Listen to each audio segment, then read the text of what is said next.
000750003. Saya dari Fakultas Ilmu Sosial dan Hukum, Prodi Administrasi Bisnis, Universitas Negeri Makassar. Saya dari kelas A01 dengan nomor urut absen 03. Dalam rangka memenuhi tugas mata kuliah Bahasa Indonesia, pada kesempatan ini saya akan membawakan video edukasi dengan judul Kesalahan Berbahasa yang Sering Terjadi.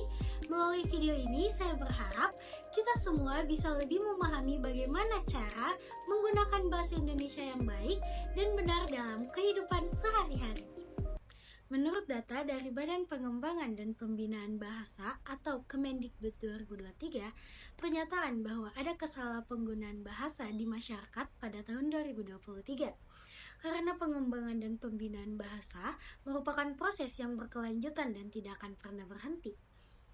Meskipun ada banyak kemajuan, kesalahan penggunaan bahasa tetap ada dan menjadi tantangan dalam upaya pembinaan dan perlindungan bahasa.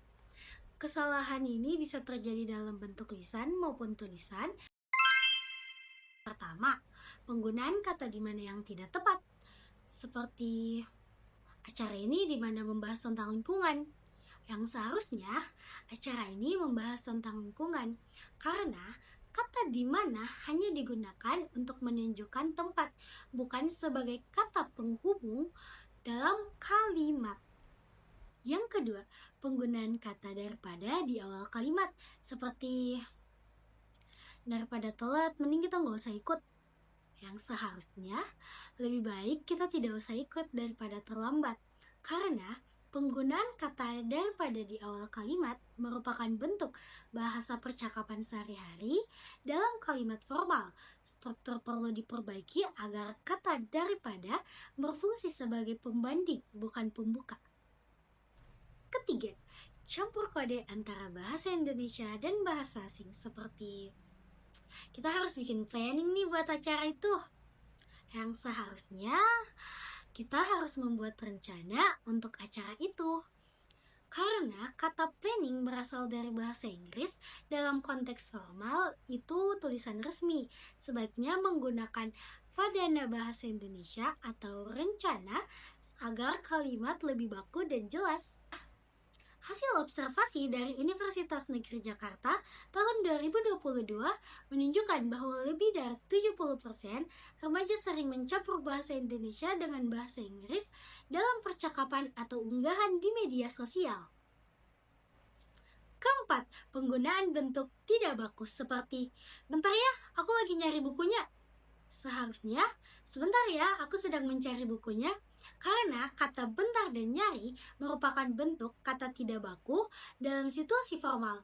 Kata tersebut sebaiknya ditulis dengan bentuk baku, yaitu sebentar dan mencari, agar kalimat terdengar lebih resmi dan sesuai kaidah bahasa Indonesia. Supaya bisa berbahasa dengan baik dan benar, ada beberapa langkah sederhana yang bisa kita lakukan, seperti gunakan KBBI untuk melihat apakah kata atau ejaan yang digunakan sudah benar. Kedua, kurangi campur kode, terutama di tulisan formal. Ketiga, biasakan membaca bacaan berbahasa Indonesia yang baik, seperti berita resmi, jurnal, atau buku ilmiah. Kesalahan berbahasa sebenarnya hal yang wajar, tapi kalau dibiarkan terus bisa menurunkan kualitas komunikasi dan membuat makna kalimat menjadi tidak jelas. Sebagai mahasiswa, kita perlu memberi contoh dengan menggunakan bahasa Indonesia yang baik, benar, dan sopan baik dalam kegiatan akademik maupun di media sosial. Dengan begitu, kita ikut menjaga martabat bahasa Indonesia di era modern yang serba digital. Sekian pembahasan saya tentang kesalahan berbahasa yang sering terjadi. Semoga ini bermanfaat dan menambah pemahaman kita semua dalam berbahasa Indonesia dengan baik dan benar. Terima kasih telah menonton dan sampai jumpa di kesempatan berikutnya.